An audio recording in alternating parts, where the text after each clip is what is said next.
Dizem que família é para sempre. Eu acreditei nisso até perder tudo e descobrir o quão pouco eu realmente importava. Por 6 anos, paguei todas as contas, cobri todas as crises e mantive minha família unida com um dinheiro que eu mal tinha. Na noite em que nossa casa pegou fogo, corri através da chuva e das cinzas até a porta da minha mãe. Eu estava desabrigado. Ela olhou para mim, riu e disse: "Isso aqui não é um abrigo." Foi quando a verdade me atingiu. Para eles, eu era apenas um contra-cheque, nunca uma pessoa. Então, eu fiz a única coisa que ninguém esperava. Eu cortei cada centavo. Ao amanhecer, meu celular explodiu com 69 chamadas perdidas. Nenhuma delas perguntando: "Você está bem?" Apenas pânico por causa do dinheiro. Aquele foi o momento em que parei de salvá-los e comecei a salvar-se a mim mesmo. Mas antes de compartilhar minha história, quero saber que você está aqui comigo. Apenas diga: "Estou ouvindo" nos comentários ou me diga de onde você é. Adoro saber até onde minha história chega. Às vezes, até a menor conexão pode fazer uma história ser ouvida. Obrigado. E agora, aqui está o da minha história. E se você acredita que ninguém merece ser invisível, por favor, considere se inscrever. Significa mais do que você imagina. Meu nome é Caio Brandão. Dizem que você não pode sentir falta do que nunca teve, mas passei minha vida inteira perseguindo algo que não conseguia nomear. Um tipo de calor, um aceno de cabeça, um olhar das pessoas que deveriam me conhecer melhor. Nos últimos 6 anos, desempenhei o papel de provedor da família. Paguei o financiamento da casa em São José. Transferi dinheiro para as contas de luz e seguro. Cobri os consertos intermináveis do carro de Helena e a mensalidade da faculdade do filho dela. Mantive as luzes acesas, literal e figurativamente.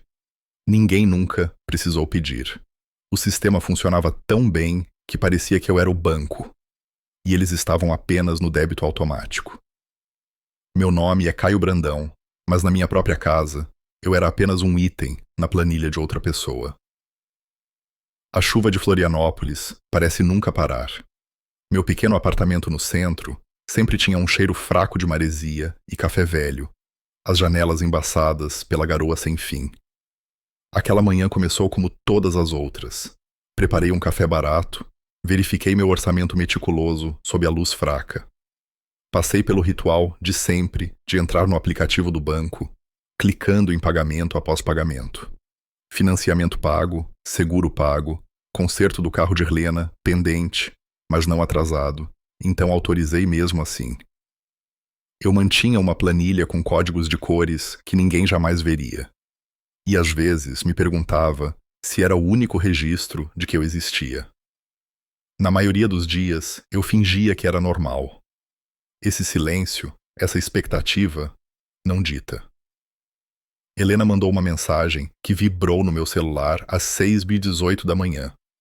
Pode ajudar com a conta do celular? OBG BDOS. Ela sempre colocava o obrigada antes mesmo de eu responder.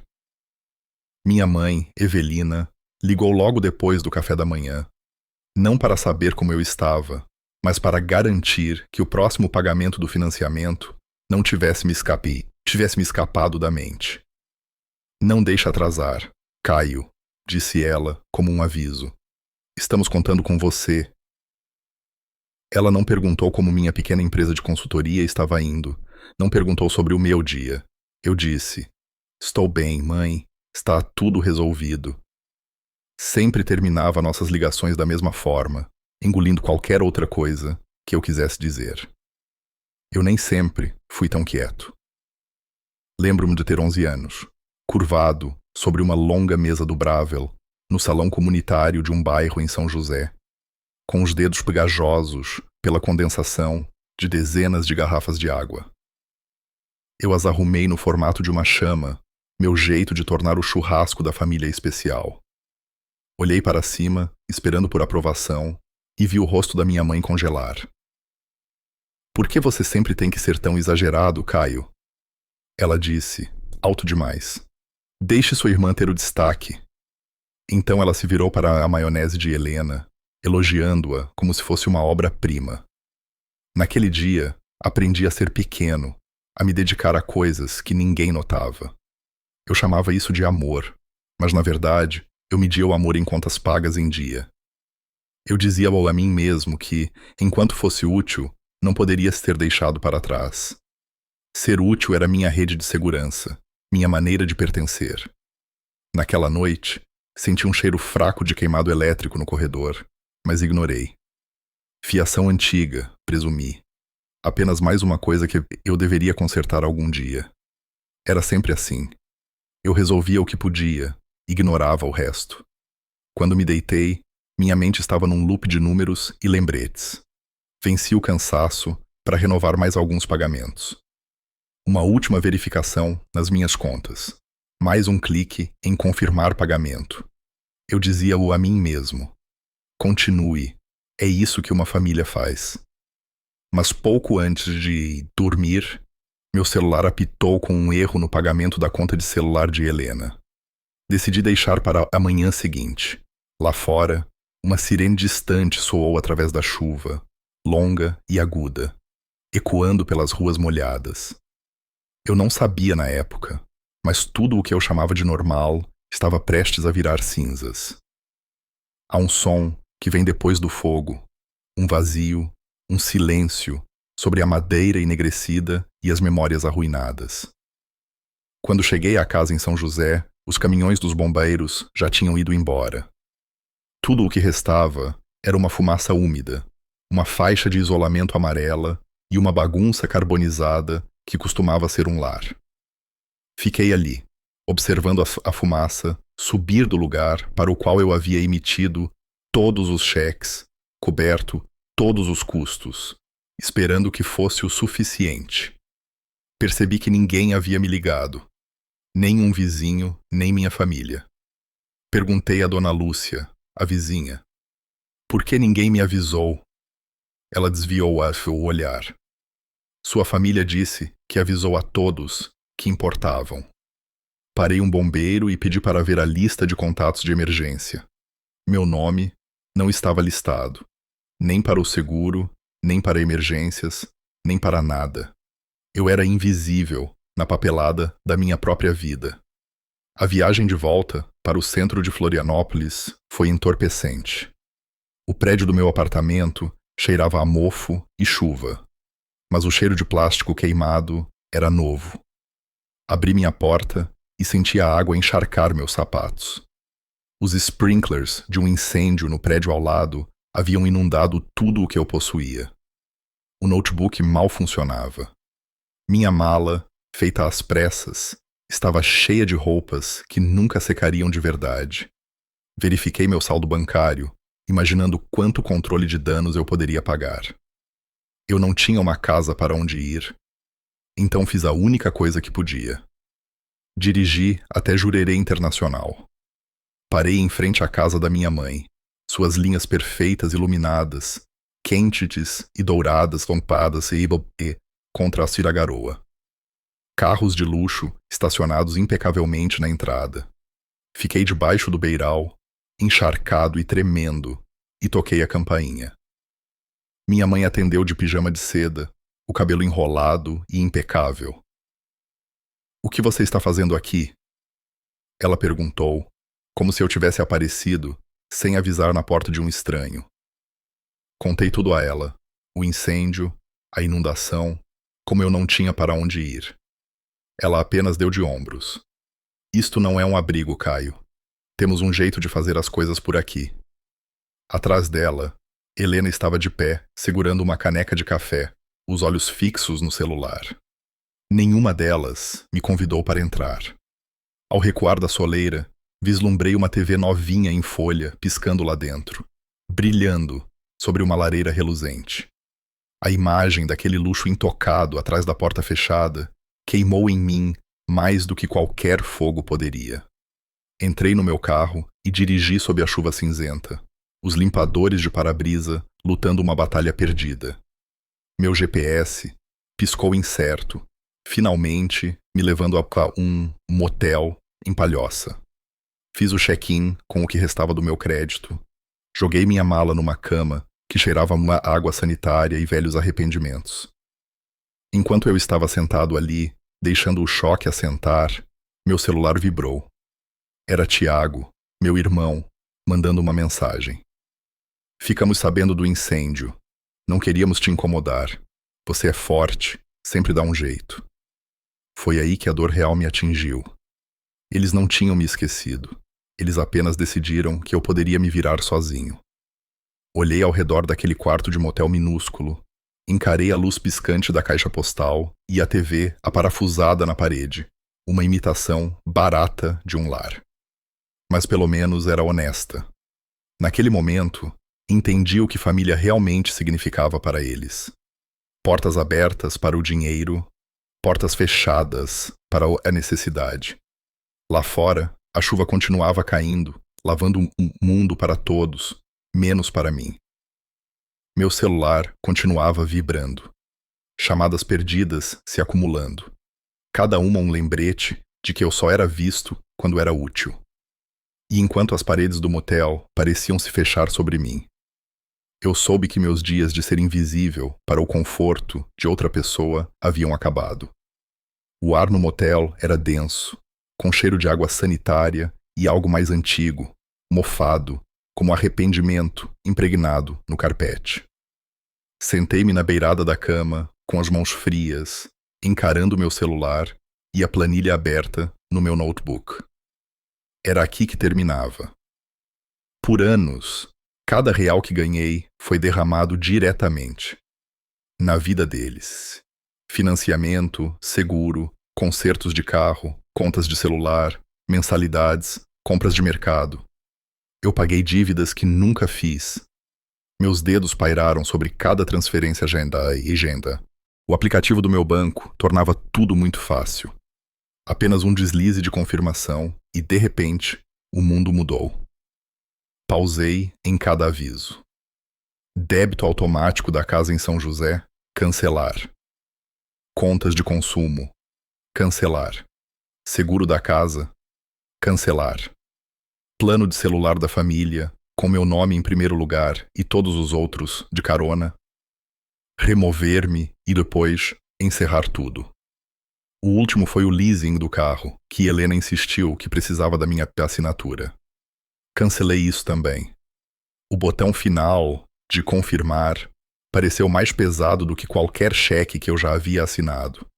Por um longo tempo, fiquei sentado no silêncio que se seguiu. O único som era o letreiro de neon lá fora, piscando contra a janela. Senti-me culpado. Meu polegar pairava sobre o telefone, como se esperasse permissão para ser livre. Era assim que a ingratidão se parecia? Ou era apenas a verdade? Forcei-me a continuar, copiando cada transação dos últimos 6 anos para uma nova aba. Cada real, cada data, cada propósito. Enquanto trabalhava, percebi o quão invisível minha vida tinha sido. Meu amor eram números em uma tela, notados apenas se parassem de chegar. Não demorou muito para as ligações começarem. Primeiro minha mãe, depois Helena, depois Tiago, alternando entre ligações e mensagens de texto. Deixei todas irem para a caixa postal. Quando verifiquei, meu registro de chamadas havia crescido cada vez mais. 20 chamadas perdidas da minha mãe. 15 de Helena, 25 de Tiago. O resto dividido entre números desconhecidos, talvez cobradores já, ou velhos amigos da família, atraídos pelo pânico. Meu celular vibrava tanto que parecia vivo. Mas as mensagens de voz não eram sobre mim. Eram sobre contas atrasadas, ameaças de execução da hipoteca, por que a conta de luz tinha voltado, por que o carro de Helena não estava pago. O pânico nunca foi sobre minha segurança ou meu estado de espírito. Foi sobre o vácuo súbito deixado quando eu cortei o cordão. Tiago finalmente conseguiu falar comigo. Olha, a mãe é só antiquada, Caio. Ela nem sempre quer dizer o que fala. Você não pode simplesmente cobrir as coisas por mais um mês, sabe? Até a gente se reerguer. Havia algo quase suplicante em sua voz. Mas por baixo, a mesma suposição. Eu era a rede de segurança, o gerador de reserva. Eu disse a ele, baixinho: eu não posso mais fazer isso, Tiago. Então desliguei. Senti-me ao mesmo tempo livre e profundamente perdido. Quem era eu, se não estivesse pagando pela vida de outra pessoa? Eu existia se ninguém precisasse de mim? Fui até a pequena janela. A chuva escorria pelo vidro, o letreiro do motel piscando em vermelho, branco, vermelho. Minhas mãos ainda tremiam quando juntei minha correspondência não aberta, encaminhada do meu antigo apartamento. A maior parte eram contas ou lixo. No meio, havia um envelope branco fino da seguradora. Aviso de alteração. A data no carimbo era de quase um mês antes do incêndio. Eu não o abri. Apenas o deixei de lado, sentindo o arrepio de algo inacabado, algo que eles não tinham me contado, ou talvez não quisessem que eu soubesse.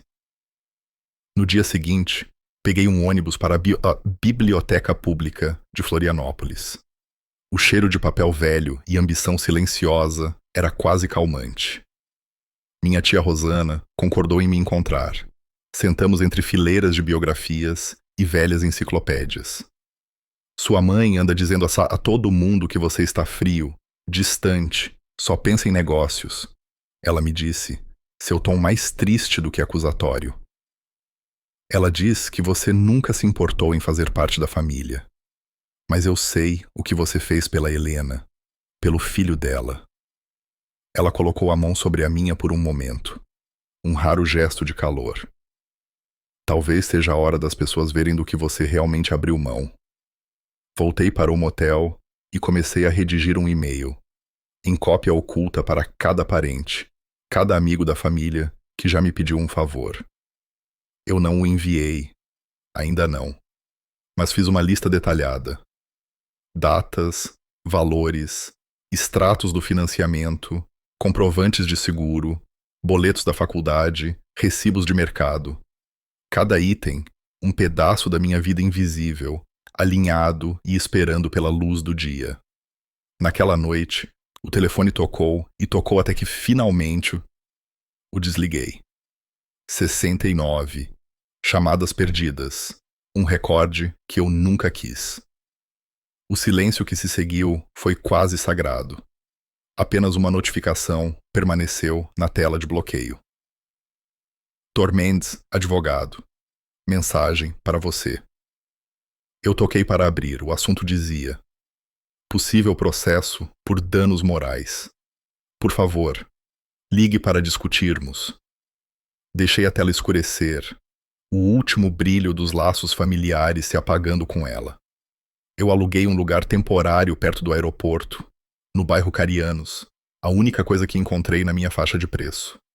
As janelas tremiam com cada avião que passava abaixo. Passei minhas manhãs na pequena mesa da cozinha, rolando feeds de notícias, mal conseguindo olhar para as notificações que se acumulavam. Eu havia me tornado uma história, aparentemente, um conto de advertência. No principal grupo de notícias de Florianópolis no Facebook, alguém havia postado uma longa mensagem emocionada sobre uma família que perdeu sua casa, seu único e verdadeiro sistema de apoio. E como o filho que antes os sustentava lhes virou as costas quando mais precisavam. Havia fotos de Helena, da minha mãe, em frente à casa queimada, seu rosto manchado de lágrimas, reais ou encenadas. Os comentários explodiram em simpatia. Vizinhos antigos, amigos da igreja, estranhos que não me conheciam, exceto pelo meu sobrenome, todos opinando. Vi minha própria foto, tirada de um passeio em família à Serra do Rio do Rastro, usada como o antes do filho pródigo que os abandonou. Tentei ignorar, mas meu celular continuava vibrando com mensagens de texto, e-mails, até mesmo mensagens diretas de pessoas de quem eu mal me lembrava. Helena enviou um aviso. A mamãe está contratando um advogado. Se você apenas ajudasse um pouco mais, isso não estaria acontecendo. Ela fez soar como uma ameaça e um apelo ao mesmo tempo. Havia outra coisa me corroendo. A carta do seguro. Eu finalmente tinha de abrir. Meu nome riscado na apólice, substituído pelo de Helena. A data de vigência, quase um mês antes do incêndio. Nenhuma ligação, nenhuma explicação. Fui a um cartório, esperei na fila atrás de pessoas com emergências reais. Quando finalmente me sentei diante de um funcionário, perguntei quem autorizou a mudança de nome. Ele apontou para uma linha de assinatura. A de Helena. Ela mesma havia feito o pedido. Eu pagava pela apólice, mas fui apagado antes mesmo de saber que o incêndio havia acontecido. No ônibus de volta para casa, rolei pela postagem original novamente. A conta que apostou não era de Helena. Era de Rodrigo, seu marido. Ele usou fotos do nosso passeio em família, mescladas com fotos da casa queimada. Ele marcou dezenas de pessoas, transformando minha ausência em um espetáculo público. Funcionou. Recebi uma mensagem de um velho amigo, alguém que não via desde o ensino médio. Nunca pensei que você fosse esse tipo de cara, Caio. Acho que o dinheiro muda as pessoas. O peso das histórias de outras pessoas sobre mim era quase sufocante. Naquela noite, verifiquei meu histórico de contas.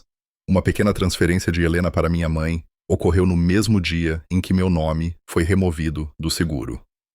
Reconheci o que era.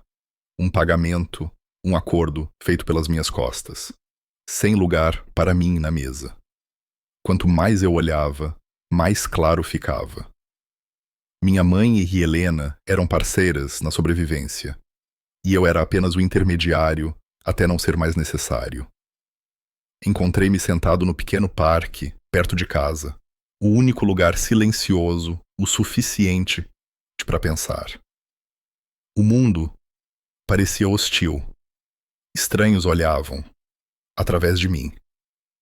As pessoas que eu mais amava garantiram que ninguém mais me veria por quem eu era. Meu valor era medido em depósitos mensais, não em memórias, tempo ou amor. Agora, sem o dinheiro, eu era menos que invisível. Eu era o vilão da história deles.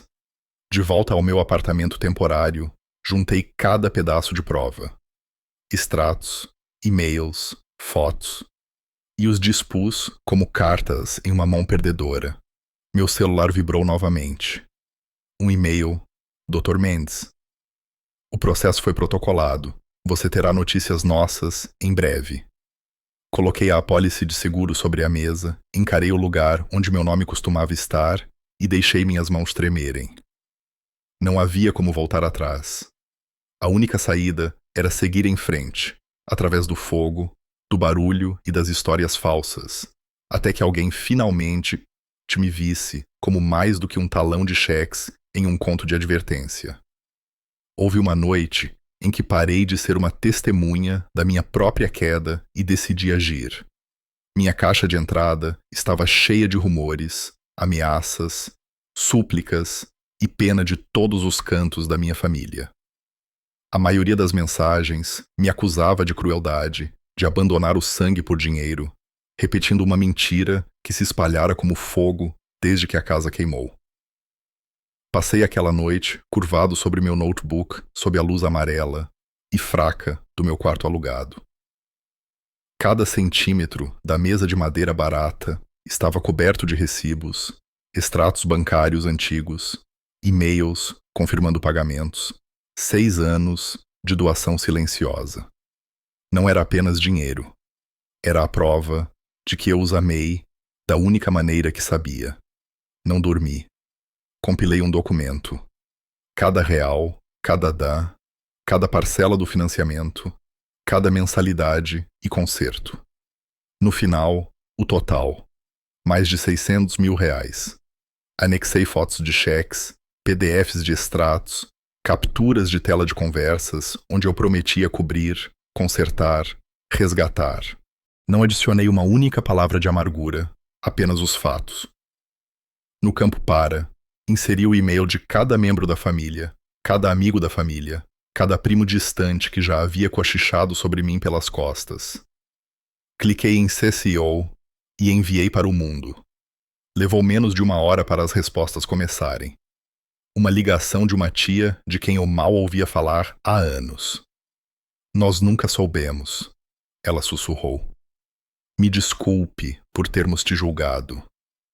O sentimento que me inundou não foi de justificação, mas de exaustão. Meu silêncio havia tornado a história deles possível. Na manhã seguinte, Helena mandou uma mensagem pedindo para nos encontrarmos. Eu a encontrei em uma pequena cafeteria em Florianópolis, a chuva manchando as janelas, o vapor subindo de 2 canecas intocadas entre nós. Ela não perdeu tempo com conversa fiada. Se você apenas ajudar um pouco mais, a mamãe vai retirar tudo. Você sabe, ela não lida bem com o estresse. Sua voz era suave, ensaiada. Eu disse a ela que não podia mais. A máscara caiu por 1 segundo e seu tom se tornou mais afiado. Por que você enviou aquele e-mail? Você nos fez parecer pedintes. Tentei explicar. 6 anos. Mais de 600 mil reais. Nada para mostrar além da culpa. Ela interrompeu, sua voz mais baixa, mais dura. A mamãe sempre disse que se não fosse por você, ela nunca teria tido paz. Você é a razão pela qual ela nunca teve que enfrentar a própria bagunça. Percebi naquele momento que eu não era um filho para minha mãe, apenas um escudo contra o mundo. Eu era sua armadura, não seu filho. Como se fosse combinado, Rodrigo me enviou uma notificação extrajudicial por e-mail. Cesse e desista ou nos veremos no tribunal por difamação. Anexado estava um áudio da própria Helena, me pedindo, apenas alguns meses antes, para cobrir algumas coisas porque as crianças precisavam de estabilidade. Eu o ouvi 2 vezes. A prova do meu trabalho silencioso, ecoando, de volta para mim. A mensagem dele parecia desesperada. Mais tarde naquele dia, Tiago ligou. Sua voz estava mais quieta do que o normal, a ponta de desespero clara. Você sabe que a mamãe não está bem, Caio. Apenas ajude até isso passar. Lembra quando éramos crianças, nós 3, nos balanços? Você sempre dizia que cuidaria de nós. Quase deixei a memória me quebrar, mas me mantive firme. Não é mais sobre isso, Tiago. Acabou para mim. Vasculhando meu histórico bancário, notei uma pequena transferência de Helena para Tiago na data exata em que meu nome desapareceu da apólice de seguro. Não foi preciso muito para entender para que era. Seu silêncio, sua cooperação. Eu vi a rede de favores e dívidas se estendendo, uma teia que antes me prendia, agora se torcendo contra si mesma. À medida que o dia terminava, uma notificação apareceu. A postagem viral que me difamou no grupo da comunidade de Florianópolis havia desaparecido de repente, sem pedido de desculpas, sem explicação. Eu havia enviado meus registros ao administrador do grupo, silenciosamente, em particular. Talvez alguém tenha decidido que as provas importavam, ou talvez eles apenas quisessem evitar uma briga. De qualquer forma, minha história não era mais apenas deles para contar. Quando finalmente saí da cafeteria, a chuva ainda caindo, o ar parecia mais leve. Eu não estava curado, ainda não, mas o peso da invisibilidade havia começado a se dissipar. Caminhei para a casa de cabeça erguida, entendendo pela primeira vez em anos como era existir fora da narrativa de outra pessoa. Mas quando abri meu e-mail naquela noite, um novo assunto esperava. Notificação oficial. Processo protocolado. A tempestade não havia acabado. Na verdade, estava prestes a atingir com força total. O mundo fora do motel era cinzento e implacável, a chuva batendo no vidro, o neon do estacionamento cortando a escuridão. Eu mal havia dormido. Minha mãe ligou, e pela primeira vez eu atendi. Ela estava furiosa, sua voz uma lâmina fria. Você me humilhou na frente de todos que eu conheço. O clube, nossos amigos, todo mundo está falando. A raiva dela era crua, sem disfarces. Todos esses anos você me fez parecer bem. Agora você quer tirar isso? Deixei-a falar. Então finalmente interrompi. Eu financiei sua vida, mãe. Mantive as luzes acesas. Mas não estou mais aqui para ser um personagem na sua história. Acabou. A resposta dela foi uma mistura de súplica e fúria. Ela precisava que eu mantivesse a máscara no lugar. Pela primeira vez, não vacilei. Eu lhe disse a verdade. Eu nunca fui seu filho. Eu era sua apólice de seguro. Desliguei e comecei a organizar a correspondência antiga. Contas, documentos legais, os restos da minha vida financeira. No fundo da pilha, encontrei outro envelope da seguradora, encaminhado do meu apartamento, inundado para o motel. Abri com as mãos trêmulas. Dentro, uma rejeição formal do meu pedido de indenização, com meu nome em letras maiúsculas, mas a assinatura no formulário era uma cópia trêmula da minha. Falsificada e óbvia. Alguém, Helena ou minha mãe, havia assinado por mim. Este era o último movimento delas, apagando meu direito à casa pela qual eu havia pago. O celular vibrou novamente. Helena, desta vez, uma longa mensagem de texto sobre como ela teve que fazer o que era necessário para a segurança de todos. Ela insistiu que era por proteção, não por ganância.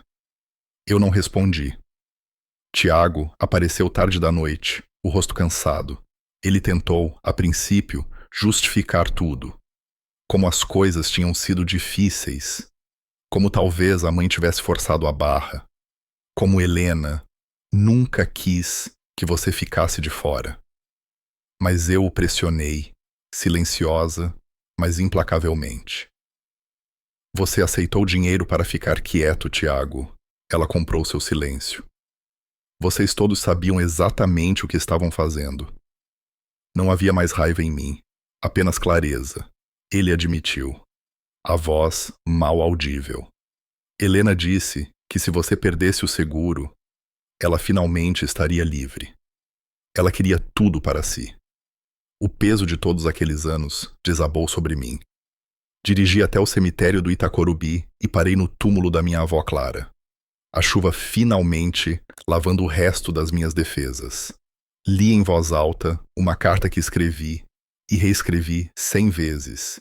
Então acendi um fósforo e a queimei no concreto molhado, observando a chama crepitar, subir e desaparecer. Uma vida inteira de palavras não ditas virando fumaça. Pela primeira vez em anos, não senti culpa. Senti libertação.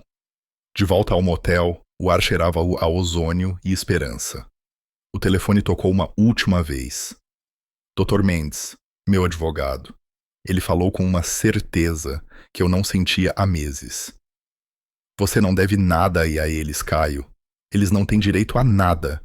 Isso tudo vai acabar em breve. Meu peito doeu de alívio, e de algo novo, um lampejo de orgulho.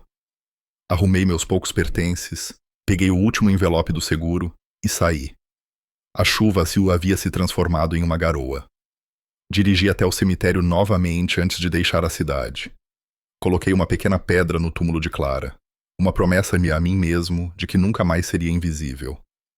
Entrei na chuva, deixei que me encharcasse e senti o fardo escorregar. O mundo ainda estava cinzento, ainda incerto, mas pela primeira vez na minha vida, eu estava livre para construir algo só para mim. Mudei-me para um novo apartamento assim que os dias começaram a se estender para o verão. A luz dourada, inundando ali a pequena sala de estar. Pela primeira vez em anos, o espaço ao meu redor não estava preenchido pelo barulho ou pelas exigências de ninguém. O silêncio era meu, e eu o saboreava. Toda manhã, eu sentava com um café na varanda, olhando para a Bahia e deixando o mundo parecer grande novamente. Comecei a entender que estar sozinho não precisava significar estar solitário. Mas o velho mundo demorou a me deixar ir. Meu celular ainda vibrava com notificações. Helena, em pânico agora, depois que o tribunal rejeitou o processo da família. Suas mensagens eram sempre urgentes, sempre sobre o que eu poderia fazer para consertar as coisas. O financiamento está atrasado de novo. A mamãe está muito chateada. Precisamos de você. Mas a necessidade parecia vazia, e eu deixava cada mensagem sem ler. Evelina me surpreendeu uma noite, aparecendo na lanchonete onde eu às vezes jantava. Eu tinha acabado de pagar pela minha própria refeição, um pequeno ato que parecia radical. Ela sentou-se na cabine à minha frente, seu perfume uma mistura de nostalgia e arrependimento. Ela pediu uma última chance, sua voz tremendo, entre comando e súplica. Eu cometi erros, Caio. Todos nós cometemos. Você sempre foi aquele que melhorava tudo. Não pode simplesmente tentar de novo por mim? Eu olhei para ela, a mulher que moldou tanto da minha história, para o bem e para o mal. Eu não sou mais uma conta bancária ambulante, mãe. E não sou mais aquele garoto de 11 anos que precisava de um tapinha na cabeça. Acabou pra mim. Ela não chorou. Não ficou com raiva. Ela apenas pareceu pequena, e pela primeira vez, não corri para preencher aquele vazio para ela. Deixei-a ir. Mais tarde, naquela semana, Helena enviou um áudio, uma gravação de anos atrás. A voz da minha mãe, afiada como sempre. O Caio é o motor desta família. Se o perdermos, quem nos mantém de pé? Ouvi e depois apaguei. Não era para me confortar, apenas para me manter no meu lugar. Percebi que não precisava mais daquela versão de mim mesmo. Naquele fim de semana, um e-mail do Dr. Mendes confirmou tudo. O tribunal decidiu a meu favor. Não havia mais obrigações, nem dívidas, nenhuma maneira de minha família alcançar meus bolsos novamente. O alívio não foi explosivo, mas constante, como um nó se desfazendo depois de muito tempo. Senti-me respirando de forma diferente. O universo, às vezes, envia sinais quando você mais precisa. Eu tinha acabado de almoçar na mesma lanchonete quando a garçonete voltou sorrindo. Aquele homem perto da janela pagou pela sua refeição, disse ela, entregando-me um pedaço de papel. Nele, em caligrafia cuidadosa. Você nunca é invisível. Olhei para cima, mas o homem já havia saído. Ainda assim, o bilhete queimou no meu bolso o dia todo. Uma pequena e inesperada prova de que eu fui visto por alguém, em algum lugar. Naquela tarde, comecei meu novo emprego como mentor em um centro comunitário em Blumenau. A sala estava cheia de adolescentes, alguns com raiva, outros esperançosos, a maioria apenas buscando algo. Contei a eles minha história, não os números ou o drama, mas a verdade real. Que perder tudo me forçou a descobrir o que restava, e o que restava era o suficiente. Observei como seus olhos encontravam os meus. Eu queria que eles soubessem o que eu não sabia. Você pode começar de novo, mesmo depois de ter sido queimado, até a fundação. Na minha primeira noite de volta ao meu novo apartamento, cozinhei o jantar só para mim. Dobrei um guardanapo no formato de uma chama e o coloquei na minha mesa. Não tirei uma foto, nem a enviei para ninguém. Apenas deixei que fosse o que era, um lembrete de que meu fogo ainda estava queimando, mesmo que ninguém mais estivesse assistindo. Enquanto o sol se punha, fui para a varanda, deixando as luzes da cidade brilharem sobre a água. O mundo parecia aberto. Sussurrei ao vento. Não tenho mais medo de ser visto. E pela primeira vez em muito tempo, acreditei nisso. Algumas jornadas terminam silenciosamente. A minha não.